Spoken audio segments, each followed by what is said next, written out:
it's your girl Tina, and I am back with another video for you all today. So as you all can tell by the title, it is another Read With Me segment, and I'm basically going to be picking up on this segment where I left off in the first chapter, where we were discussing the law of pure potentiality. And then we left off with how we're going to apply that in our lives. So I did this video inside today because it's kind of chilly outside and I have been kind of stuffy. So, and also I hope MJ doesn't get too loud during the reading. So yeah, you guys, go ahead and grab your coffee, grab your tea, grab your water, whatever you need to grab. Get comfortable on your couch and let's get this knowledge together. Alright, so I'm going to go ahead and get started. Again, I'm picking up where we left off in chapter 1 about how we can apply the law of pure potentiality. So I'll be starting here. Alright. Okay, so how can we apply the law of pure potentiality, the field of all possibilities, to our lives? If you want to enjoy the benefits of the field of pure potentiality, if you want to make full use of the creativity which is inherent in pure consciousness, then you have to have access to it. One way to access the field is through the daily practice of silence, meditation, and non-judgment.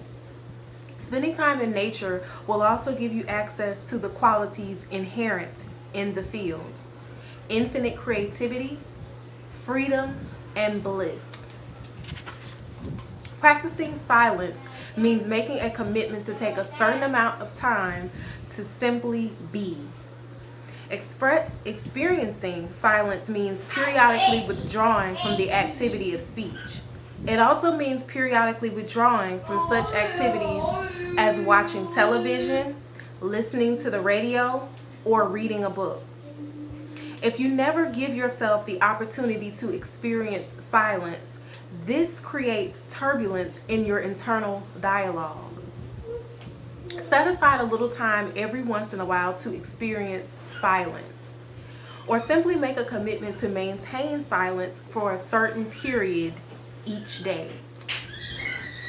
You could do it for 2 hours, or if that seems a lot, do it for 1 hour.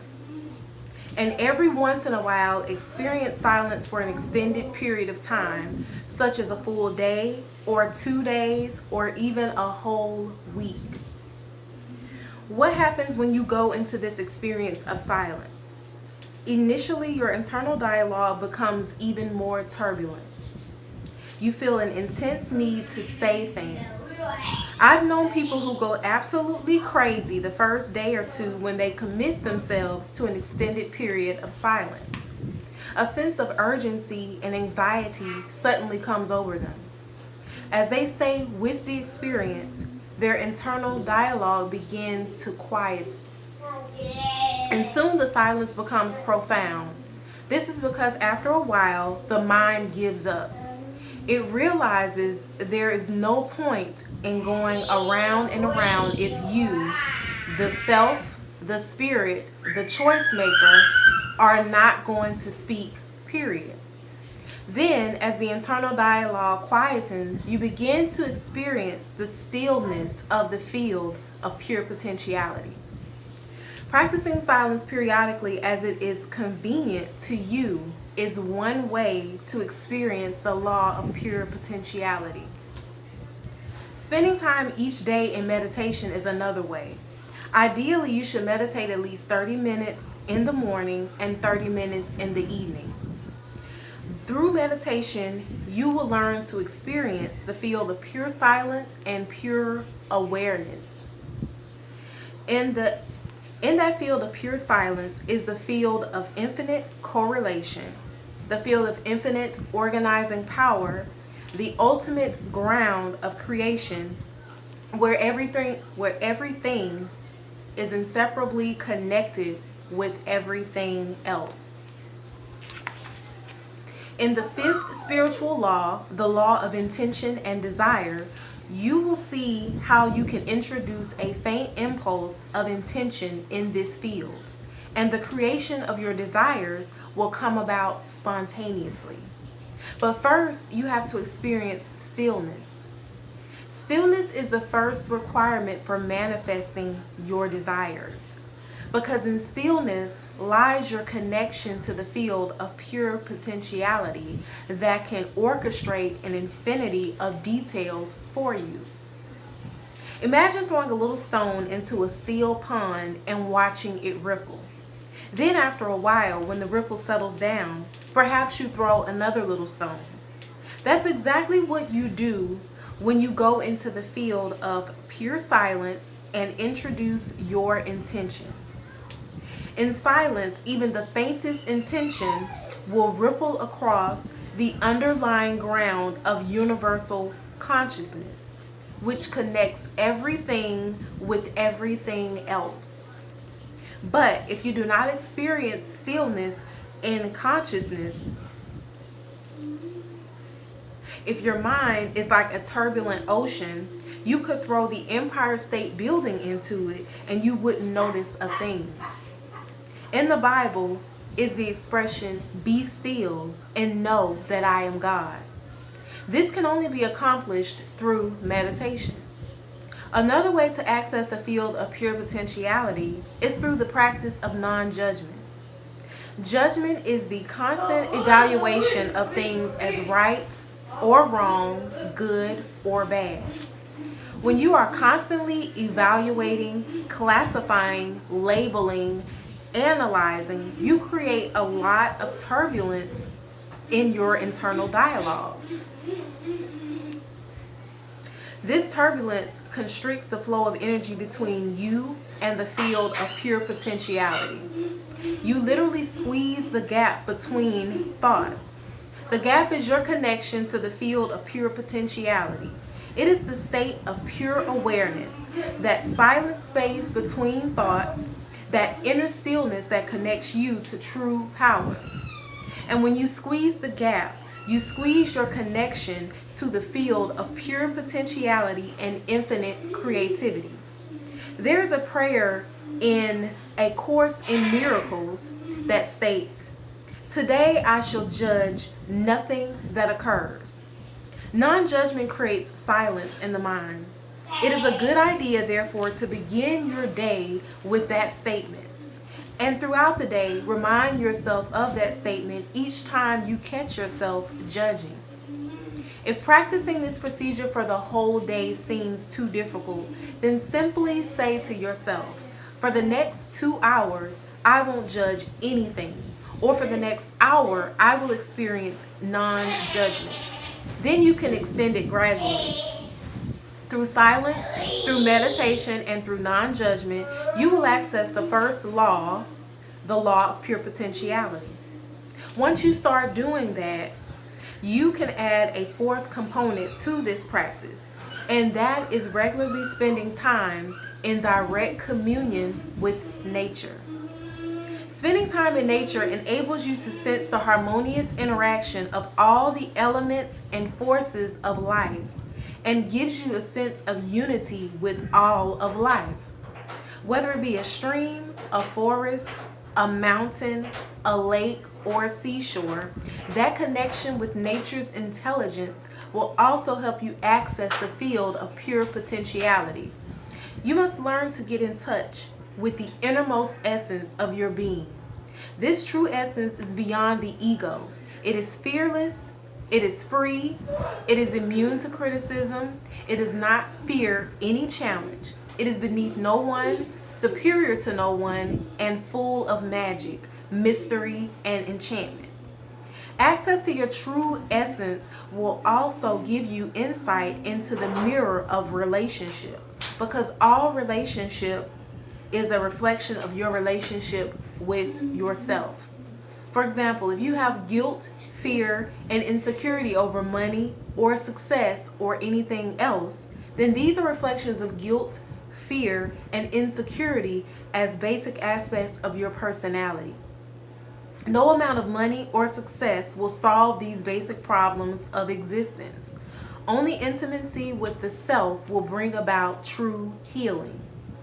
And when you are grounded in the knowledge of your true self, when you really understand your true nature, you will never feel guilty, fearful, or insecure about money or affluence or fulfilling your desires, because you will realize that the essence of all material wealth is life energy. It is pure potentiality. And pure potentiality is your intrinsic nature. As you gain more and more access to your true nature, you will also spontaneously receive creative thoughts, because the field of pure potentiality is also the field of infinite creativity and pure knowledge. Franz Kafka, the Austrian philosopher and poet, once said, "You need not leave your room. Remain sitting at your table and listen. You need not even listen, simply wait. You need not even wait. Just learn to become quiet and still and solitary. The world will freely offer itself to you to be unmasked. It has no choice. It will roll in ecstasy at your feet. The affluence of the universe, the lavish display and abundance of the universe, is an expression of the creative mind of nature. The more tuned in you are to the mind of nature, the more you have access to its infinite, unbounded creativity. But first, you have to go beyond the turbulence of your internal dialogue to connect with that abundant, affluent, infinite, creative mind. And then you create the possibility of dynamic activity while at the same time carrying the stillness of the eternal, unbounded, creative mind. This exquisite combination of silent, unbounded, infinite mind along with dynamic, bounded, individual mind is the perfect balance of stillness and movement simultaneously that can create whatever you want. This coexistence of opposites, stillness and dynamism at the same time, makes you independent of situations, circumstances, people, and things. When you quietly acknowledge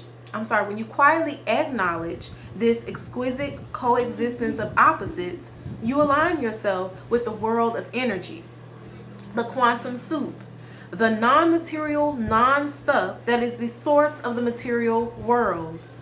The world of energy is fluid, dynamic, resilient, changing, forever in motion.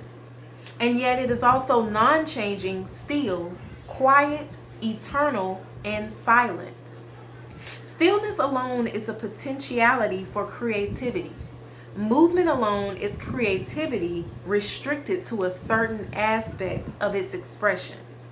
But the combination of movement and stillness enables you to unleash your creativity in all directions, wherever the power of your attention takes you. Wherever you go in the midst of movement and activity, carry your stillness within you. Then the chaotic movement around you will never overshadow your access to the reservoir of creativity, the field of pure potentiality. All right, you guys, so I'm going to definitely stop right here. There is a summary, which I may just go ahead. Let me go ahead. Here's a little summary that basically sums up everything that was just discussed about applying the law of pure potentiality. So I'll go ahead and read that to you because it's only one page. It says, I will put the law of pure potentiality into effect by making a commitment to take the following steps. I will get in touch with the field of pure potentiality by taking time each day to be silent, to just be. I will also sit alone in silent meditation at least twice a day for approximately 30 minutes in the morning and 30 minutes in the evening. 2. I will take time each day to commune with nature and to silently witness the intelligence within every living thing. I will sit silently and watch a sunset or listen to the sound of the ocean or a stream, or simply smell the scent of a flower. In the ecstasy of my own silence and by communing with nature, I will enjoy the life throb of ages, the field of pure potentiality and unbounded creativity. 3. I will practice non-judgment. I will begin my day with the statement, today I shall judge nothing that occurs. And throughout the day, I will remind myself not to judge.